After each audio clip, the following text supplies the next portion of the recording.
მუზეუმის შემდეგ მიხეილ სააკაშვილი ქუთაისში კინოთეატრ საქართველოს სარეკონსტრუქციო სამუშაოებს გაეცნო. პროექტი კერძო ინვესტიციით ხორციელდება. რეკონსტრუქციის შემდეგ კინოთეატრში 3 კინოდარბაზი, ბოულინგ ცენტრი და საბავშვო განსაცდელი ცენტრი იმუშავებს. კინოთეატრის რეაბილიტაცია 2010 წელს დაიწყო და 2012 წელს უნდა დასრულდეს.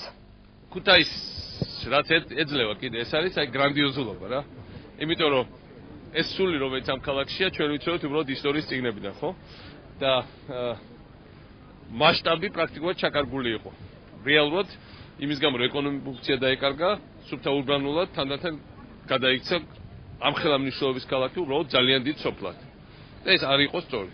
და მე ვფიქრობ ეს რაც ხდება, აი ეს შენობები არის ხო დასაწყისი. ეს არის კერძო ინვესტიციით დაშენებული, ეს არ არის სახელმწიფო შენობობა, თუმცა რა თქმა უნდა ჩვენ ვაკონტროლებთ ყველა ამ პროექტს და ჩვენ თავაზობთ ამ პროექტებს და ჩვენ გვაქვს ქალაქის განვითარების გეგმა და როცა ქალაქში აი ბევრი ასეთ შენობა იქნება, ეს როცა ეს ქუჩები რომელიც ჩვენ გავაკეთეთ საკმაოდ ხელოვნურად გაცოცხლდება და ცოცხლდება უკვე კაფეები გაიხსნება, მაღაზიები გაიხსნება, პატარა საწარმოები გაიხსნება, ესე ხალხი დასახლდება, შემოსავალი შემოფული ტრიალებს ტურისტები ივლიან.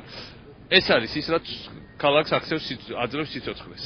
და არა უბრალოდ თუნდაც ისტორია ან თუნდაც ადმინისტრაციული შენობები. ადმინისტრაციული შენობები ამას ყოველთვის წყობს ხელს დღეს რაც ვაკეთებ.